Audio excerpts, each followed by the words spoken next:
Welcome to the 3Haunted podcast, where we bring you all things horror, supernatural, folklore, mythology, and all things that go bump in the night.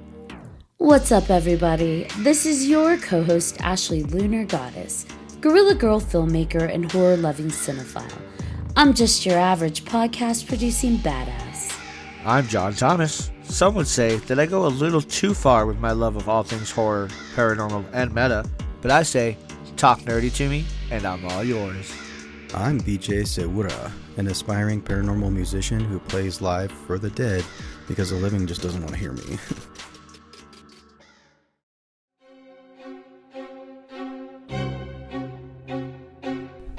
The Dead of Winter Horror Network and It Came from the 508 Productions invite you to endure the most terrifying immersive experience in all of podcasting. Beneath the Red Umbrella, now available wherever you listen to podcasts. Beneath the Red Umbrella, when the snow falls, the killing season begins. What's up, ghouls, gals, and all of our horror movie lovers out there? In today's episode, we'll be discussing all things horror with special guest Sean Clark. Sean is a musician, screenwriter, horror fan, and prop collector, as well as an appearance agent. Welcome to the show, Sean. Thanks for having me. Super excited to have you. I have been bugging you to be on here for a while now, but then I always kind of forget to reach out. Or maybe I just hesitate. You're a very busy person and in high demand. Yeah. And I get asked to do a lot of these, and I usually just do them all, but then I've gotten so overwhelmed recently that I haven't been doing them as much lately.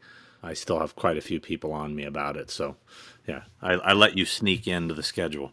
People always reference you as the horror guy. You have all the horror people. And even now, like, if you see horror people, it shows 90% chance that that's your client because you are the one with all of the horror icons and connections. So, and if they're not my client, they're just uninformed. I love that. I got a saying, the convention all-stars in my company, I have this kind of, it's just sort of a running joke that it's like, if you ever want to get off the bench and get in the game, that's and until you're an all-star, you're a bench warmer. That's why. I can't say so much about that. No, and I mean, I being cocky.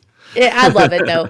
But what I also love is that I think last time I ran into you, or a few times ago, you were working on something, and I'm just walking by, and then I stop and look at your screen, and I'm like, is that the Lost Boys? What are you doing with the Lost Boys stuff? This is amazing. And yeah, you were editing for, what was that, for Hallowed Ground? Horror's Hallowed Grounds? Oh, yeah. I was editing the episode or something? Yeah, you were editing your Lost Boys episode. Oh, where was that? That was at, Denver. Oh, yeah. Okay, yeah. Because I don't do that often at shows, but I was obsessed with getting that particular episode finished, and I just brought my laptop and I was sitting in the green room like, I'm gonna nail it. I'm gonna get this thing done with every extra minute I have.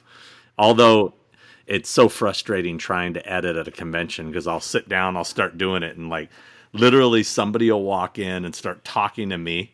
I'm that somebody. But at least you were asking about what was on the screen. But like people will just come in, I'll be sitting there and they'll just walk, and I have my earbuds in, and they'll just walk up and they'll just start talking like, hey man, so, and I'm just like, hello, working. It's like impossible. And then every 5 minutes I'm getting a text, Matthew Lillard needs a Red Bull. Okay, great. Okay. Something like that. That was an especially difficult show, I feel like, for you to edit out because you had almost the entire Screamcast there. So I imagine you were constantly being pulled in so many different directions. Yeah, I was busy. I was busy that weekend. Now, how long? I think you had mentioned that you had been working on the Lost Boys episode for quite some time. How long did that take? Well, I mean, technically I started it in, was it like 2010 or something? I put it in the text in the beginning because I showed the original footage as the opening.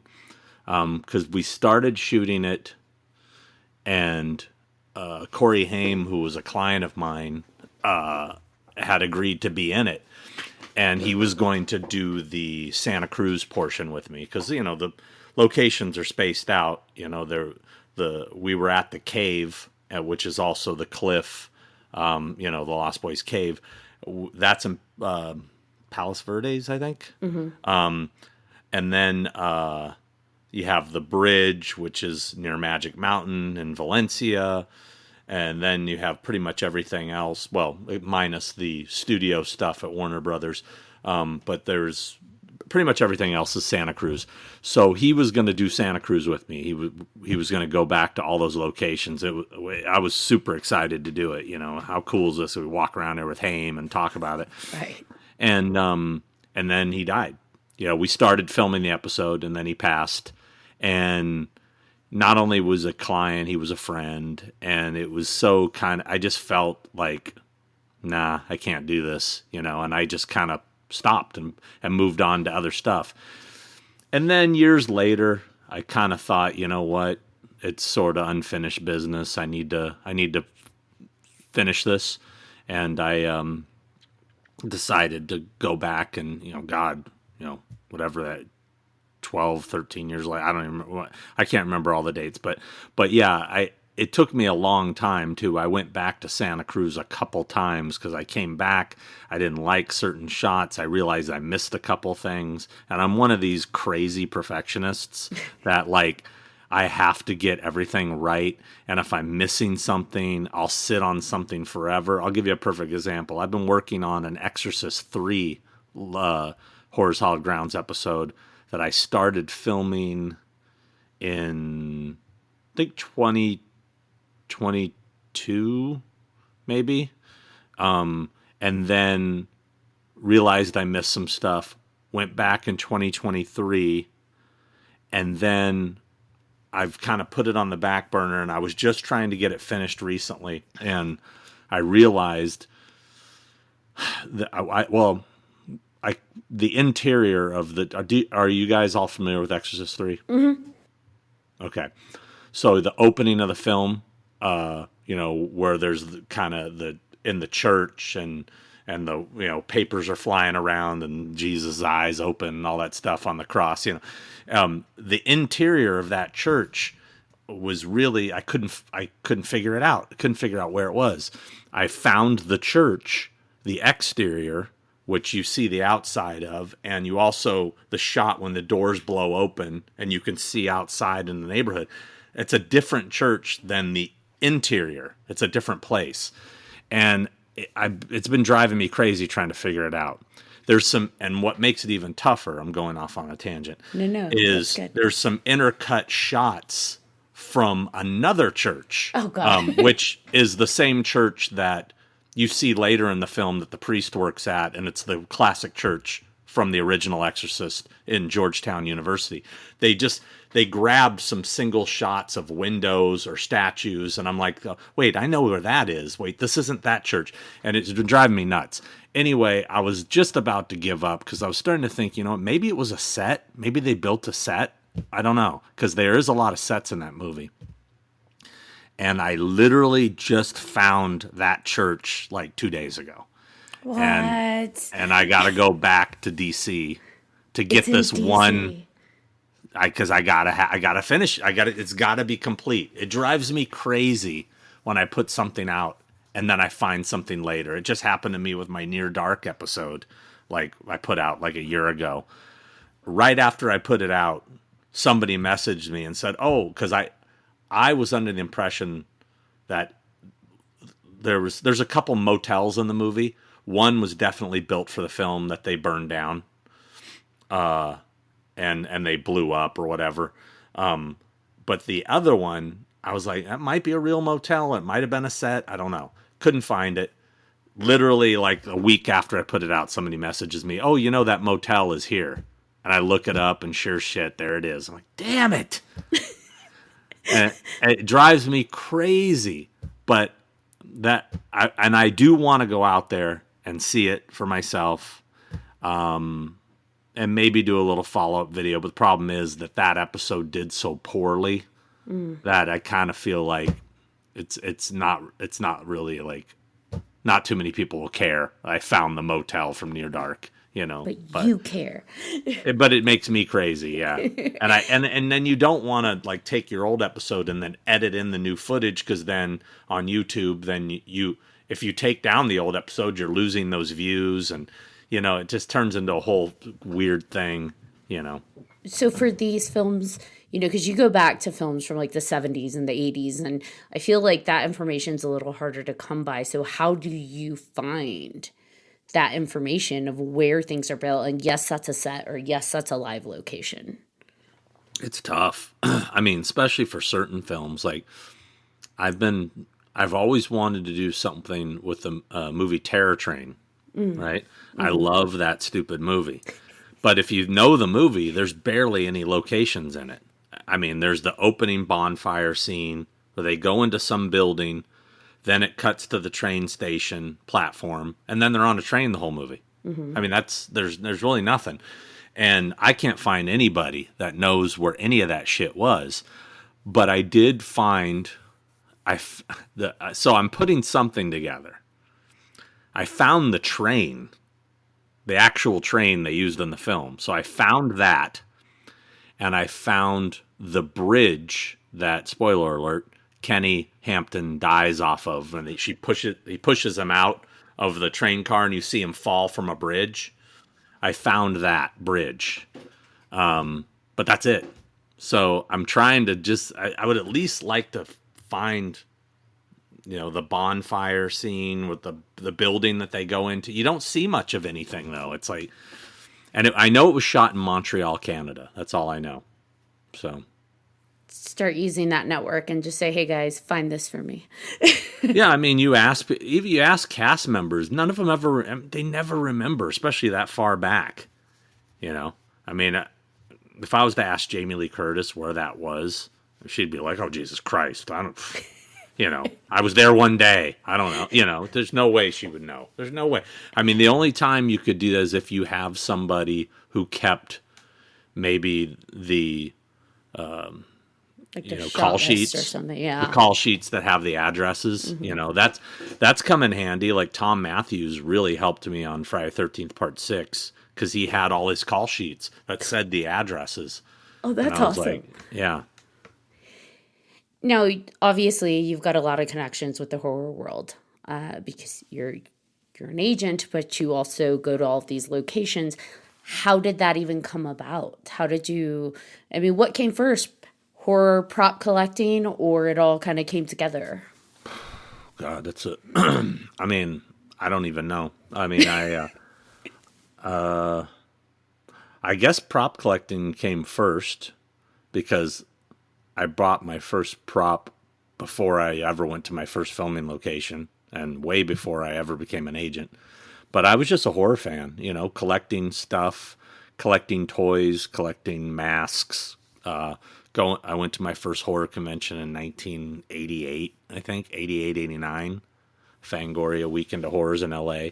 That's when I first kind of, got the bug. But I bought my first screen used prop, I think, in 1990. What was it? It was and I still have it. It's a Liam Neeson skin mask from Darkman. So it's one of the skin masks of him that's hanging in the closet. It's still in great condition. I showed it to Tony Gardner, and he was like, I can't believe how good this thing is held up. I'm like, I don't know.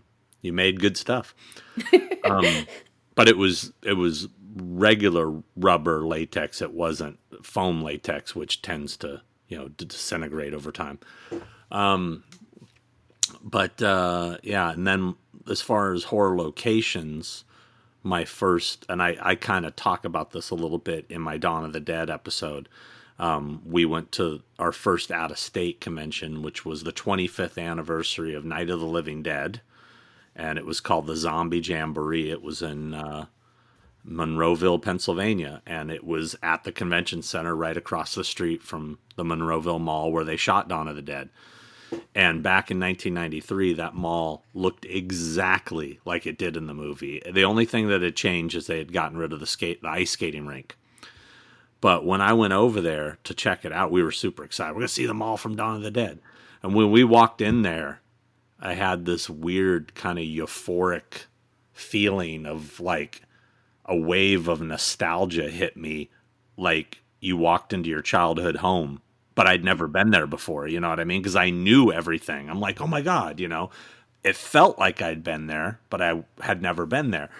And that experience kind of put me on a path like, oh man, if I can do that for this movie, I want to find these places from these other movies. And that's how it started. Well, I know we were just in Maroonville for the Still City Con, and Yeah. I saw that you, Jack, and Spencer took a picture with the George Romero bust. And Yeah, Jack and Spencer wanted me to give them the tour, the personal Horrors Hall Grounds tour. So I walked them around and showed them. Because if you don't know it, even if you know the movie well, nowadays the mall has changed so much, it's harder to find certain spots. I mean, everybody can find the hallway, you know, where they lived down, you know, that's easy. But like, you know, where's the boiler room, you know, which is technically off limits to the public, but, you know, hint, hint, usually unlocked. You know, there's spots in the mall that, you know, unless you know where it is, like the staircase that supposedly led up to their apartment, which was not on site, which was a different location. But so I took them around and showed them everything. Yeah. by the way, he's being all casual, Jack and Spencer. We're talking like Jack Osborne. Little ditty about Jack and Spencer. From Little Ditty, right? Yeah, that's really cool. Had I known you were doing that, I would have been like, "You're taking me too, Sean." It's okay. Next time. We were struggling to find a time to do it because That was a busy show for them. well, not only was it a busy show, but like when the convention ended, the mall would close. So it was like I was starting to. I go, well, Jack, when are you leaving Sunday or are you leaving Monday? And Jack's like, I'm leaving Sunday night. I'm like, shit, okay. Well, you know, if we're gonna do this, we need to do this during the show.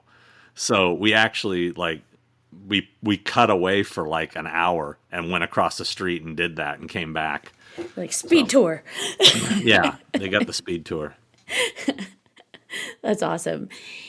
And so you do have musicians that you take to these shows. You have Spencer from Ice Nine Kills. You also bring Corey Taylor, right, from Slipknot to shows. So is it your music background that got you connected with them, or is it just all the horror connections? I don't think my music connection. Well, no. So I think my first real musician clients were the Anthrax guys, and I did meet Charlie.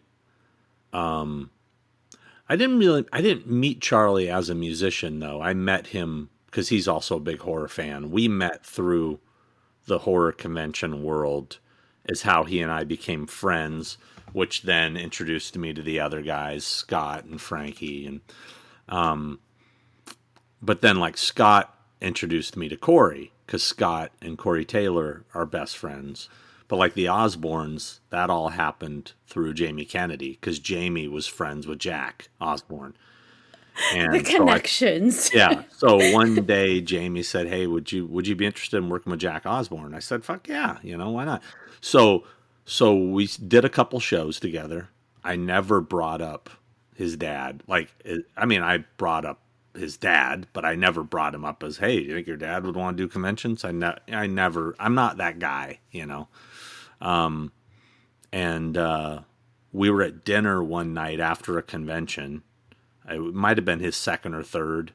And he just said, "Hey, what would you think about working with the family?"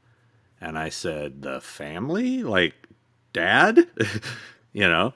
And he's like, "Yeah." He's all, you know, dad, you know, Sharon, Kelly. I said, "Yeah." And that's how it happened. I mean, believe me, it's crazy. I mean, I was 13 years old. I saw Ozzy for the first time in 1983 or 4. I can't remember what year that was. I think it was 84. It was a Bark at the Moon tour. And yeah, Rat opened, which oddly enough, I work with Stephen Piercy from Rat now. And if you were to tell 13-year-old Sean that the band that he's seeing, the two bands he's seeing, those two singers, you're going to work with them someday, you're out of your mind, you know? So.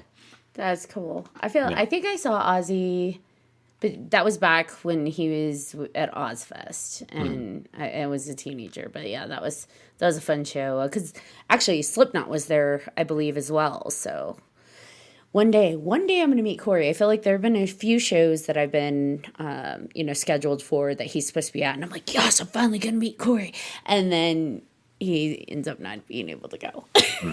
One day. Yeah, BJ, shut up, man. You're talking too much. I apologize. Yes. Enough with the questions, BJ. I know. No, I just love that you've gone to all these places, because that's kind of like bucket list stuff for me, right? Going to all these places where they filmed all this stuff, because I'm a filmmaker and I love just the background of everything, right? And I don't know, like for me, it is kind of disappointing when you find out that it's like, oh wait, they didn't even shoot this here. like when they do the exterior and then the interior somewhere else, right? But has there been any place that you've gone to that was like exactly the way it was? They just kept it that way, and that's old. That's been like since like the 70s or 80s. Well, the one that was like exactly was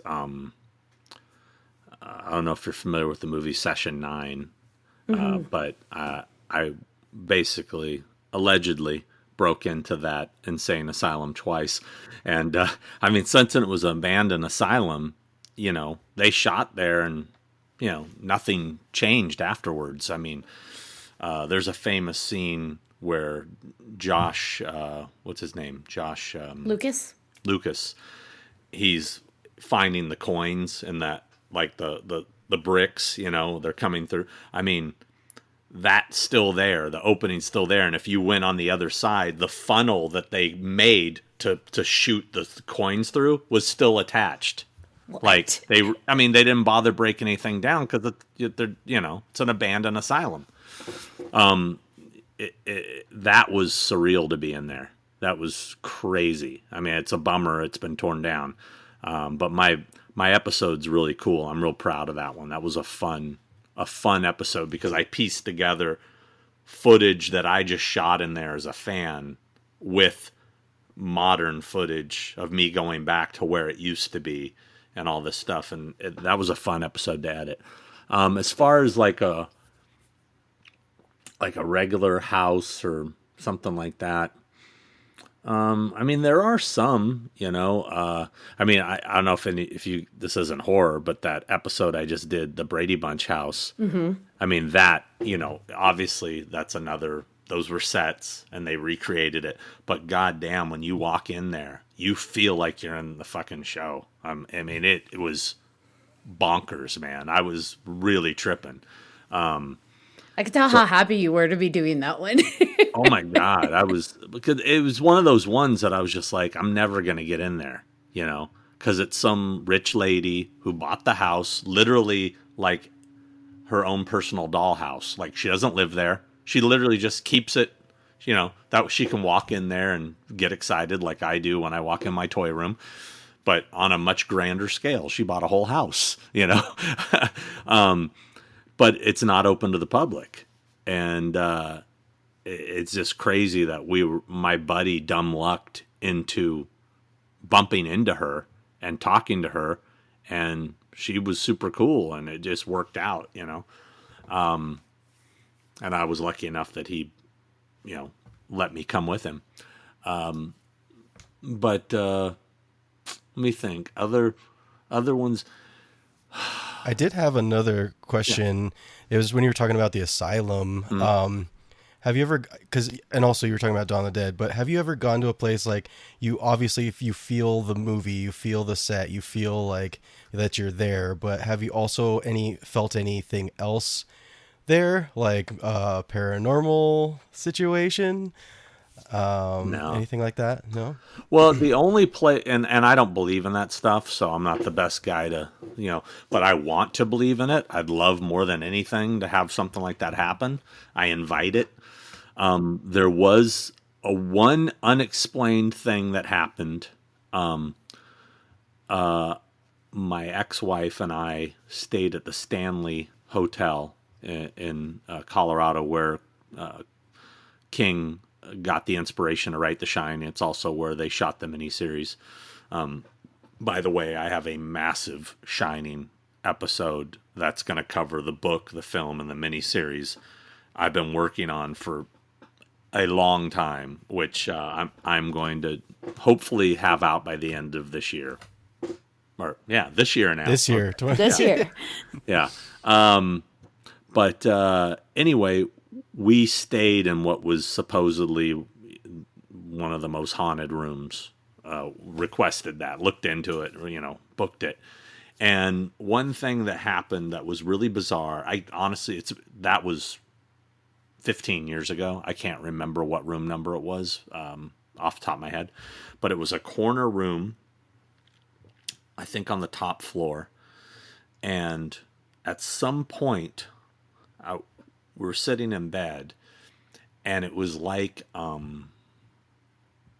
it was almost like somebody with a giant camera took a picture, and the flash goes off, like it was a bright white flash of light that just went like that, right? And I was like, what the fuck was that, right? and our curtains were, I think they were closed. And I was like, was that lightning? Did that come from outside? And I opened the window and I'm looking outside, nothing. And we were so high up, it couldn't have been a flash coming from outside. It was just completely unexplained, and I still don't know to this day what it was. It was bizarre, but that was it. That was it. We actually have a friend who's been a guest on here a few times that used to do the tours there at the Stanley. So we'll have to ask her if anyone have reported anything like that as well, because that'd be interesting if that's like a common occurrence. Yeah, it sounds like it was like the 4th floor. I think that's the top floor. I'm trying to remember the room number 2 because I've been there a bunch of times and had a bunch of experiences as well in different rooms, but never really got to stay in 217, which was the room that King stayed in. So I stayed in that room a few months back. Nay and I went, and we stayed in that room, and nothing happened there. But I wanted to. I had to book like a year in advance to get that room. Yeah. In fact, I think we stayed there just before the Denver show. Okay. I think we worked it out where we went there and then we drove to the show. Did you ever watch Strangeland with the Dee Snider movie? Yeah. Yes. So that one's fun because they did film some of that in Denver and Colorado Springs, and so similar to what you mentioned, like it's exciting when you go somewhere that this is where something that you felt is iconic to you was filmed. So it's always fun when you find out something is near you and you live in the land of everything is filmed around you. So that's exciting. Yeah, I really enjoy going to other places outside of California doing filming locations because most of the stuff here has just been done to death. There's so many people doing filming location stuff now, and most of them doing it really poorly. But there are some people that do a really kick-ass job. I'm impressed with, every once in a while I'll be like, kudos. I'll send them a message and say, hey, that was, you did a killer job. I mean, and there's even some that like, I'll watch somebody's episode and they'll do such a good job that I'm like, yeah, I think I was going to cover that, but I think they nailed it. It's like, I mean, there's always a part of me that wants to see it for myself, which is kind of like the Exorcist episode. Everybody had been there. Everybody had been to the stairs in the house. And I kind of felt like I wasn't really going to contribute much more to it. So I for years, people would go, hey, are you ever going to do The Exorcist? And it's like, everybody's done The Exorcist. So I sat on that one for years and I finally did it. And I think, I'm trying to think if I found anything. I think I found, what usually motivates me, if I can find one more location than anybody else, like one that nobody found. So to me, that's the fun part, is finding the unknown. Then I'll do it. Like, I'll give you an example. My next episode that's coming out is Jeepers Creepers. Everybody's done Jeepers Creepers, But there's one location nobody's found, and that's the cat lady's house. Somebody put up a video recently saying they found the cat lady's house, and they were wrong. I'm sorry, you're at the wrong spot. Spoiler alert, it has been torn down, but there is evidence of where it was, and I know for certain I got the right place. And it's also the same spot where out in the road out in front is, when he runs over the car and all that stuff, that all happens there. So I did get one more location, and I got inside the diner, which nobody had done at the time, but since the funny thing is I took 3 other YouTubers with me who all were just going to come with me. Then suddenly all 3 made update videos because we happened to get in the diner, and they're like, "Oh man, I've never been in the diner." Like, now everybody's I'm like, I thought this was my video, but anyway, so that's the next episode. I'm actually editing that right now. I'm hoping to finish it tonight, actually, and maybe have it up by Saturday.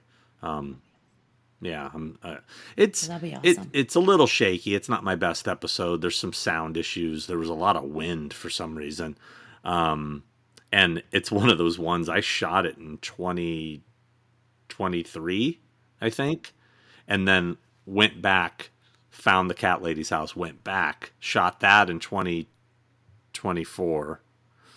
And now finally putting it out in 2025. But again, it's one of those things where I'm in a rush if it's something nobody's ever done, because I'm always afraid somebody's going to beat me to it. So I'll put stuff like that aside and push something ahead of it that is fresh, Like, I was super stoked to get my Hereditary episode out, even though it was I think it might have been my worst performing episode ever. I love that movie, and I found out a lot of people hate that movie. Reading the comments, why would you Really? cover this movie? It's hot trash. I'm like, what? Are you out of your mind? But I mean, Whoa. the numbers don't lie. On an average, this is the kind of barometer I use, just based on the amount of subscribers I have. I kind of tell myself that if an episode doesn't hit at least 10,000 views, it's a fail. Now, I'm sure it will hit 10,000 views over time, but I'm saying 10,000 views within the first month, Like, for example, okay, so Hereditary's been up over a month. It's at 7,700 views, right? The Brady Bunch episode went up Saturday, right? So a week ago. It's already at 14,000, And who would have ever thought I thought that was going to tank. I'm like, I'm a horror channel. Nobody's going to care about the break. Fucking did great. People liked it. So I wonder if it's because some genres and some movies, just get more people, right? Like Hereditary is definitely one of those horror movies that's not for everybody for whatever reason, right? And it doesn't cover a big group of horror fans, I think, in general. I don't know. For me, I loved it. I was a big fan, but yeah, I think it is one of those polarizing films for whatever reason. yeah, I insulted one of the viewers, I guess, that left a shitty comment. And I responded. I said, well, intelligent horror isn't for everyone. and he was kind of like, what are you trying to say about it? I said, hey, that's just the truth. Some people just like brainless slasher films that, some people like films that make you think. I'm one of those people that likes both, I mean, I would prefer a Hereditary over a Terrifier. That's just me. I want to be challenged. I love watching a movie and being challenged, what's going on here and trying to figure it out, but every once in a while you want to let your brain rest and you want some just good old fun gore, slasher nonsense. I don't like gratuitous gore. I'm not a fan. So I'm not really a Terrifier fan because I don't like the gratuitous gore. I mean, I thought the third one was the best of the three. I enjoyed a lot of aspects of it, especially Christmas horror. I like Christmas horror, but I don't like to linger on the gore. I would rather a quick like, oh shit, but then sit there and linger on it. That's just not for me. Yeah, I feel like Terrifier 3 at least gave you more storyline to go with the gore. And Yeah, but he's finally trying to fit in some story. Yeah. Reaching a little bit with that whole magic Yeah. sword bullshit, but whatever. That's cool. I mean, now, what would you say, go back in time, but like, what would you say is the film or films that just like hooked you into horror? Like, this is what got you on that path. Jaws, Halloween, Phantasm. Got a huge Phantasm episode coming up, by the way. That's another one that nobody has actually done complete. People do little. Here's this location from Phantasm. It's a beast of an episode. I tell you what. I talked to Don Coscarelli about it. I'm like, dude, what the fuck were you thinking? All the places he shot. The distance he went. I get Dunsmuir Mansion because it's such a beautiful location. That's up near Oakland, California. But the one that I asked him specifically about is, why did you go to Julian, California, which is in the mountains near San Diego, to get one shot of the tall man walking down the street? You could have shot that anywhere in LA. What was his reasoning? He just kind of said, oh, we had, he didn't really have a reason. He just kind of, we got to use this place for free and this and that, whatever. That episode has been a monster episode. It's going to be one of my favorites because I have footage. Reggie Bannister took me and my friends to some of the filming locations back in 1993. I think it was 93 or 94, 93. And I'm going to edit in some of that footage with the modern footage. We also visited the set Phantasm 3 while they were filming. It was the same day. And I'm going to do a part 3 episode eventually and put all that footage in too, there's some amazing footage on set that people have never seen. So, is there one that's on your wish list? Like a location that you want to end up breaking down, or like a film of locations? Yes, Pink Floyd, The Wall, believe it or not. Yeah, I know it's kind of a random one, but that's a movie I love. I want to do that one.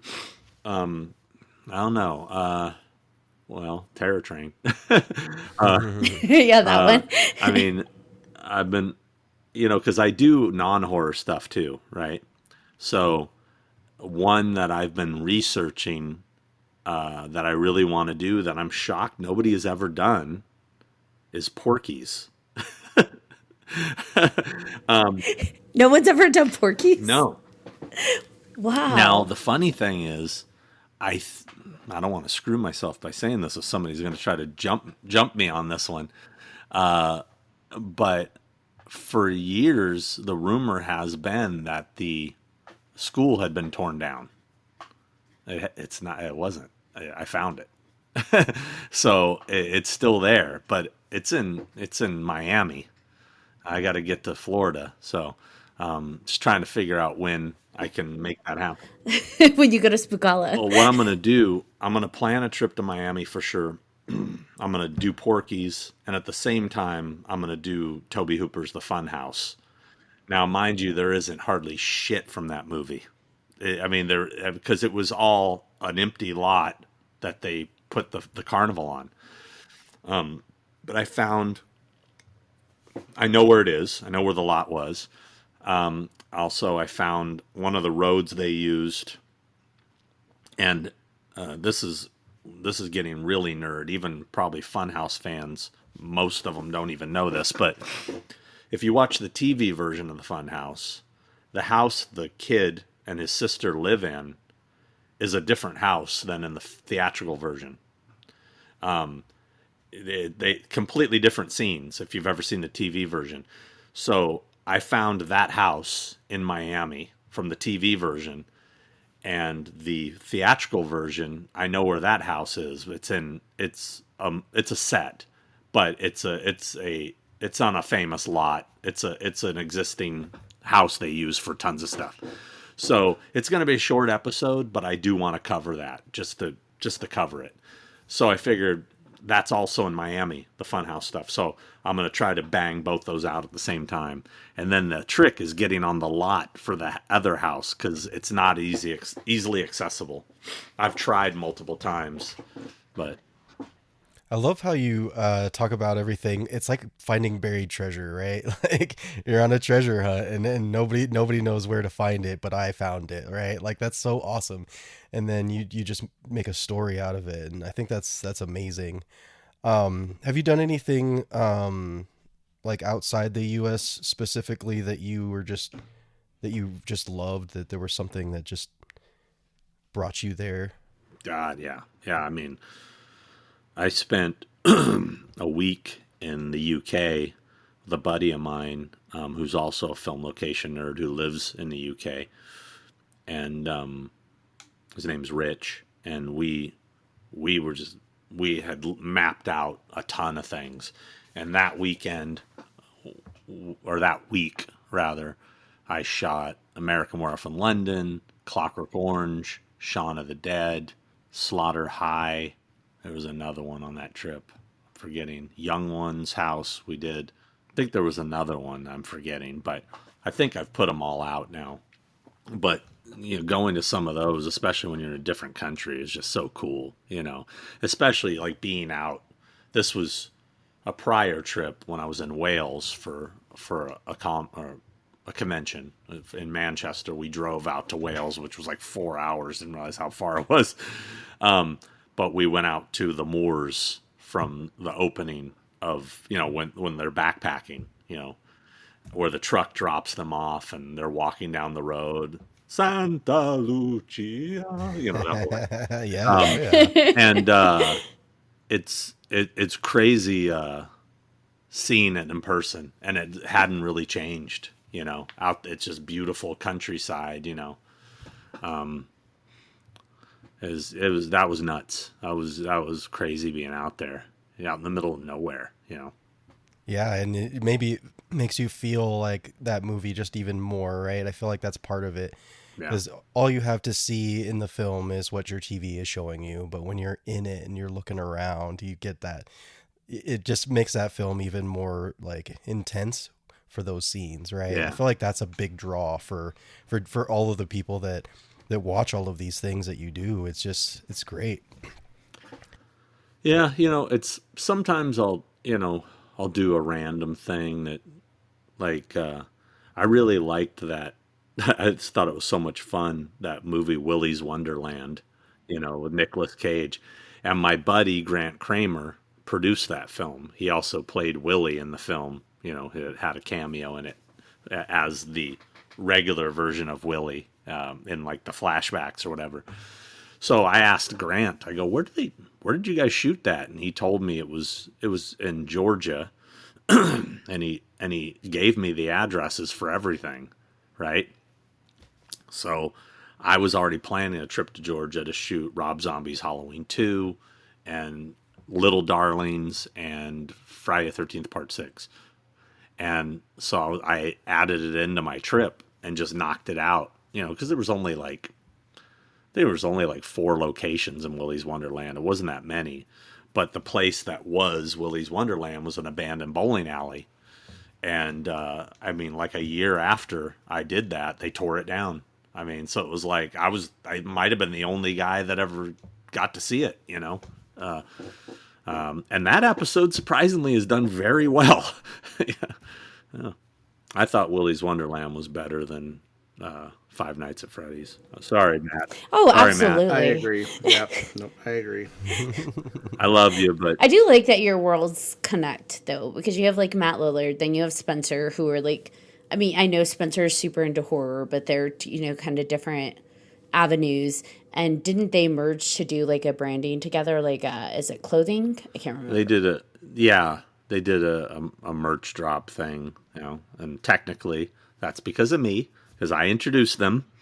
Yep. Did I get a cut? No. You're like, thanks a lot, Yeah. guys. I was like, you guys did what? Hello.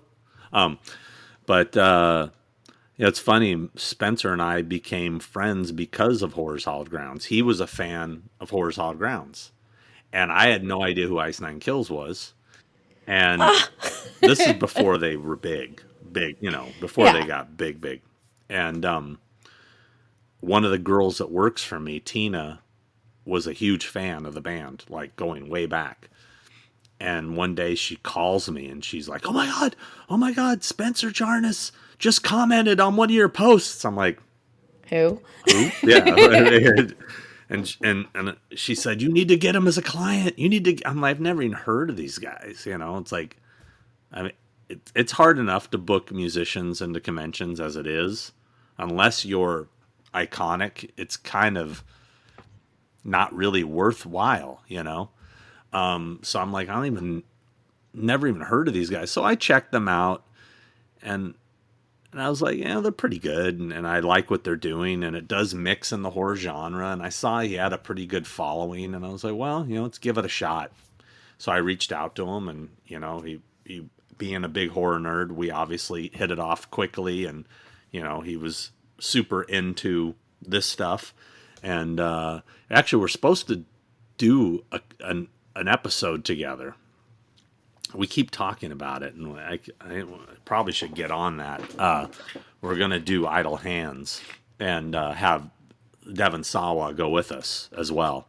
So it's a matter of getting all three of our schedules to work.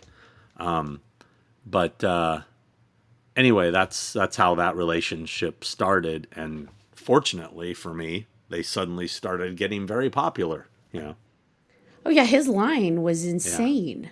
It's still City, but I remembered my question. So you're at all of these amazing places and you're traveling to different locations. Are you like taking a camera, putting it on sticks and doing it yourself, or do you have like a crew that you travel with? Nowadays, I'm just doing it myself. I'll have to, like, if I do that episode with Spencer and Devin, I'm going to need somebody to shoot it because there's going to be the three of us interacting. I'm going to need multiple cameras, so I'll probably get friends to do it.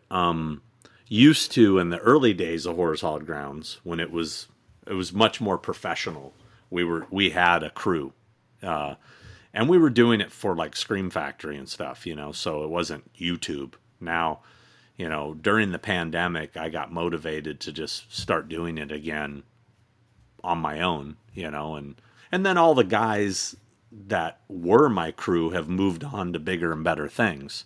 My camera guy is now directing movies and stuff, and he does a ton of stuff. Like, he's doing his own horror films. He's doing stuff on the Hallmark Channel. He's making a living directing. And my editor, who also was a camera guy part-time, Andrew Cash, he's gone on to work on movies and TV shows. He was working on The Flash for a while. What is that? Oh God, forgetting that. It's another superhero show that was like on the WB, the League of something. I think it's League of, I don't know. I don't watch those shows, but he got to direct episodes. Can't help here. And that segment that you saw me in on Tales of Halloween, he directed that segment, which was called This Means War. That's why I was in it. So these guys have gone on to bigger and better things, and companies like Scream Factory, not that they were ever paying us worth a damn. We were lucky to break even on our budgets, that's why we stopped basically working with those companies, is because they weren't paying anything. It was like I remember the last assignment they asked me to specifically do. Now, mind you, the two guys I used to deal with there, Jeff and Cliff, have both moved on. They're not even there anymore. I don't even know who's running Scream Factory anymore. But they hit me up and they said, hey, would you like to do Horror's Hallowed Grounds episodes for The Dead Zone and The Fly? And I said, hell yeah, I'm in. Let's do it, right? And they said, okay, we can give you a $1,500 budget. And I'm like, per episode? And they're like, no, $1,500 total. I'm like, first off, 2 flights from LA to Toronto is going to be $1,500 roughly. Yeah, there's your my budget. budget, you know. Then you got hotel rooms, car rental, you know. I have to pay my editor. I'm like, no, I can't make that work, you know. So I ended up doing The Fly on my own, and it's on my YouTube channel. You know, it was much later after their release had come out. But that's where we were getting to. It was like, you know, they're asking me to do stuff, and they, you know, the way I work now, I happen to be in Toronto for a Comic-Con. Okay, I'm going to spend a couple extra days there and do some filming. You know, that's how I'm doing things these days. You know, sometimes I will make my own trip to go do something, you know, like the Lost Boys and Killer Clowns and Santa Cruz. I'll take a trip to Santa Cruz, right? On my own dime. But see, I'm doing it because it's fun. I'm doing it because I enjoy it. I'm not doing it to make money. Yes, I monetize my YouTube channel, but I don't make a living off of that, you know. If I was consistent, consistency is the key on YouTube. If you're constantly putting up content, you'll get into the algorithm. They'll push you more. They'll suggest you more. And you're going to build a subscriber base much quicker. My content is so sporadic. I mean, after that Brady Bunch episode, I hadn't put anything up in like a month. You know, Chris and I haven't done a Thing with Two Heads episode since October, I think, was the last one, maybe. We shot one. I don't know if you heard my post. I posted about it. We shot an episode, and at the end, I realized I didn't hit record. Oh, no. Yeah, yeah. Believe me, 2.5 hours of us talking on camera. It'd be like right now, I'm like, oh, shit, we didn't record this. You know. Now I had to check. I'm no, like, I mean, shit, believe did me, I hit record? Demoralizing. So now we had to like take some time off to get motivated to do another episode, because we're not going to go back and redo this thing we did, because our show is very organic. It's a conversation. We can't redo the conversation. We can't fake it, you know. So yeah, again, I haven't been consistent with my content because I'm constantly working, doing my real job, you know, and I don't rely on that. If I was retired and I was doing it constantly, I would probably have a couple 100,000 subscribers, especially if I'd gotten into YouTube early when I should have, and I didn't take it serious. That's the problem. I was trying to get Horror's Hallowed Grounds picked up as a series on a channel, you know, and the YouTube thing, man, had I done that, I'd probably have over 1 million subscribers, because all these people copied me. And they do, you know, some of them do, you know. And for years, people were telling me, I love your YouTube channel. And I was like, I don't have a YouTube channel. I'm like, oh, no, I saw that Horror's Hallowed Grounds. I'm like, yeah, I do that on Blu-ray and DVD. And I saw it on YouTube. Then I started to find out people were ripping my episodes and putting them on YouTube and monetizing them. Oh, no. So that's why during COVID, I decided to go and get all those taken down and then upload my own shit and start from scratch. But unfortunately, I was way behind the game, you know. People would see my episodes and say, oh yeah, you know, this, I would see comments on other people's shit. Oh, this guy's a wannabe Adam the Woo. And I'm like, motherfucker, I was doing this 15 years before Adam the Woo. You know, and Adam's a friend of mine, you know, and we joke about it. And Adam's like, dude, you're the GOAT. You know, I saw your shit before anybody's. And I'm like, well, thanks, but tell your 500, 600,000 subscribers that. But like, motherfucker, get the Blu-ray from this year. Yeah. The first episode was available on DVD in 2005. All right. So. You said that lately you've been kind of doing it on your own, you know, when you go to cons and things like that. For me as a filmmaker, I'm always like curious, like what kind of like cameras people bring on their own, right? Like what you're using. Okay. That's it. I mean, sometimes I'll bring a wireless mic. Right.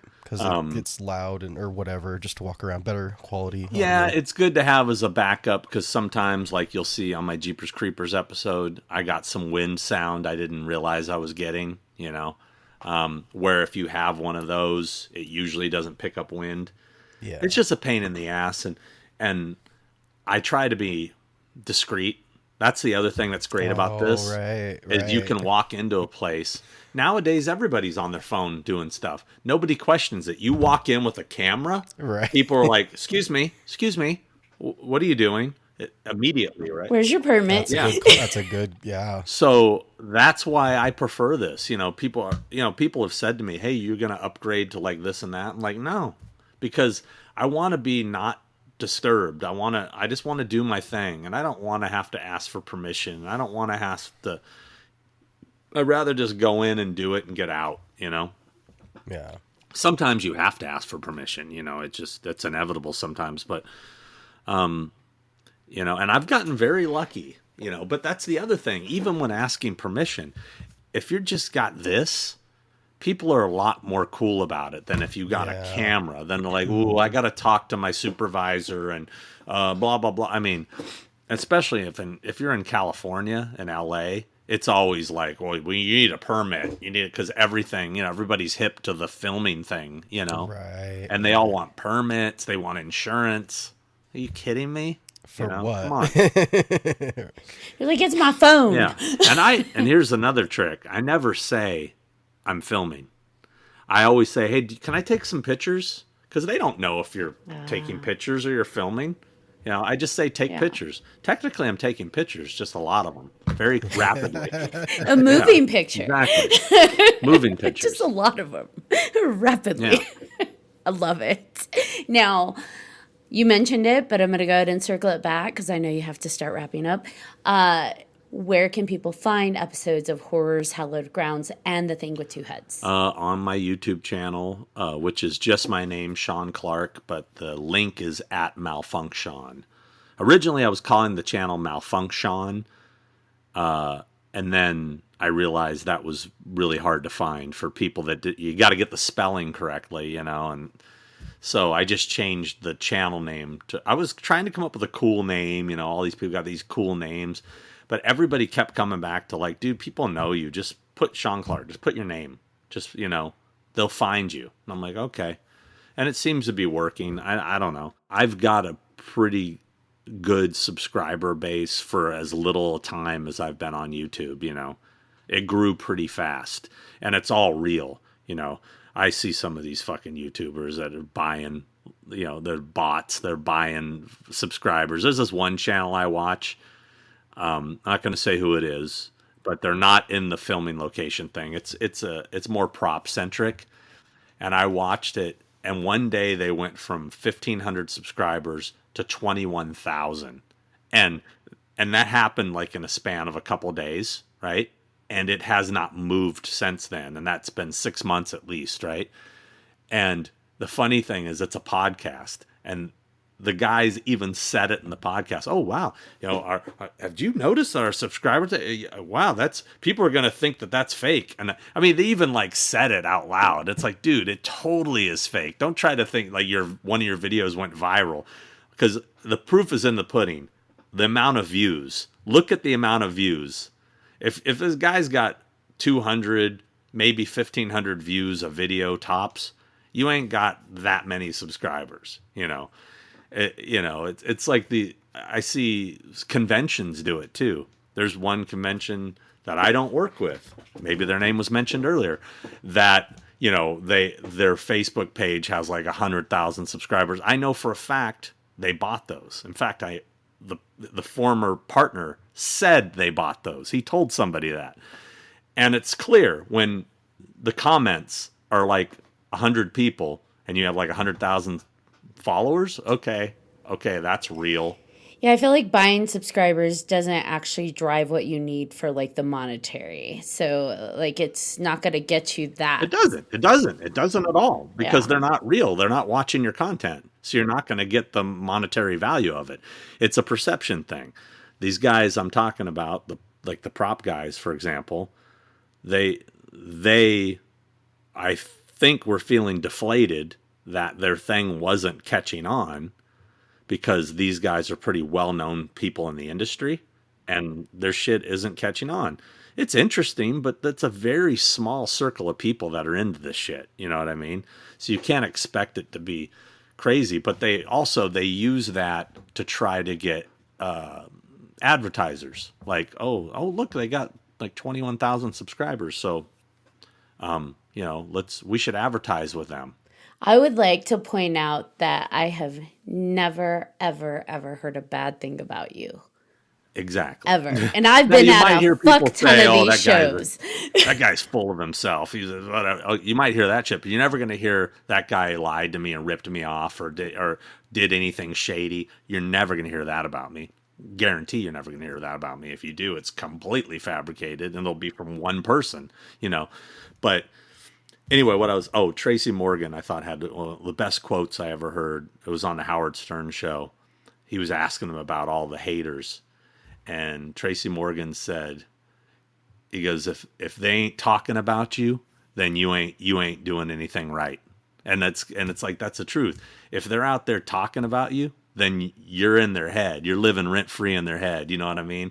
And the more they hate, it's just, you're winning. You know what I mean? It's, you're on their mind, and you're getting to them. So that's fine. I just rather use that kill them with kindness kind of motto and just keep doing what I do. And, you're damned if you do, damned if you don't sometimes. It's like the prop collecting thing. I feel like, I want to share this with the fans. And then the people like, dude, that's so awesome that you shared this with us. And then there's people, this fucking guy, show off, big, fuck, look what I got. You can't win. You can't win.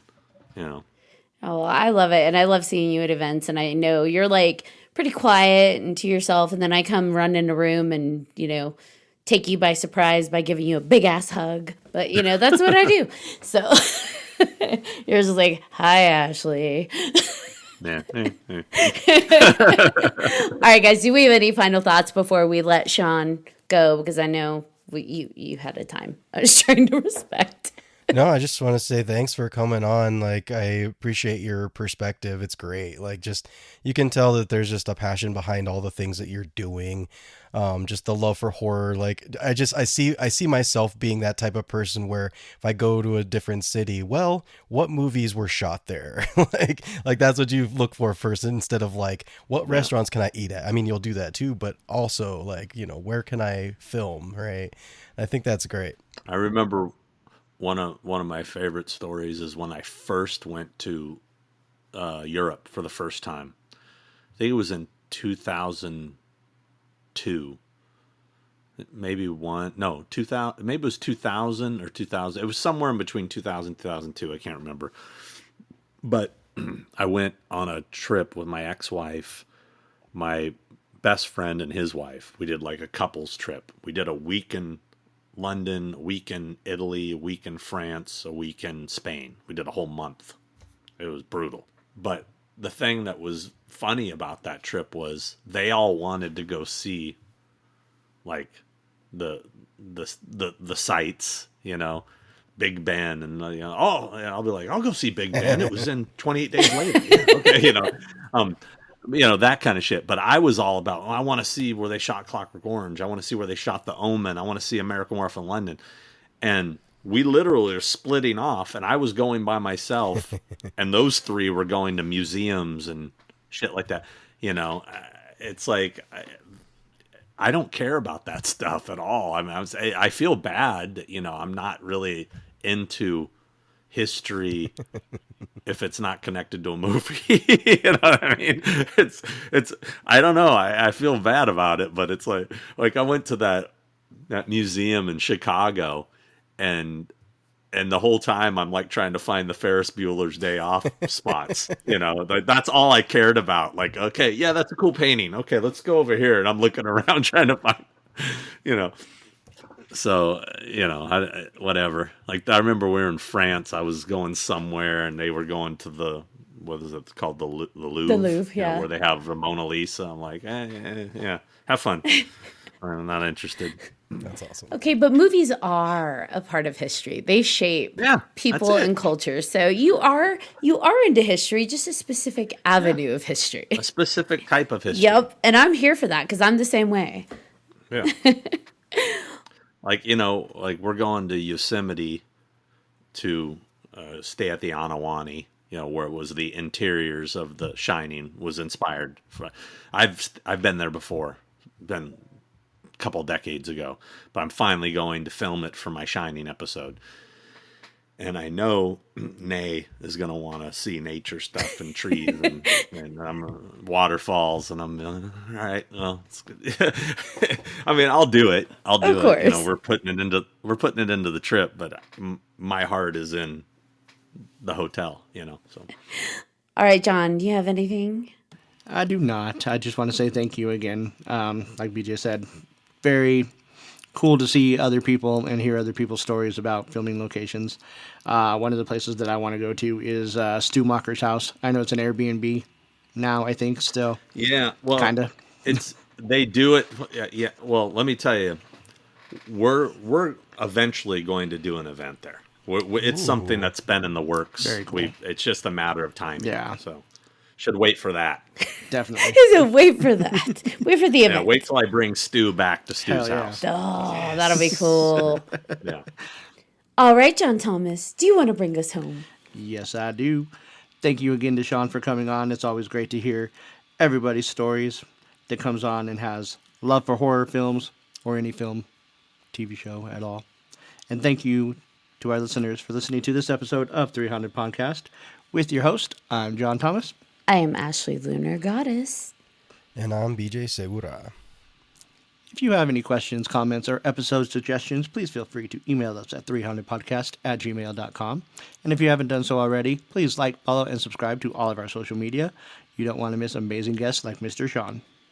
Also, don't forget to check out 300 Podcast, where you'll find all of our past and current season episodes, as well as guest information and all kinds of awesome merch. Until next time.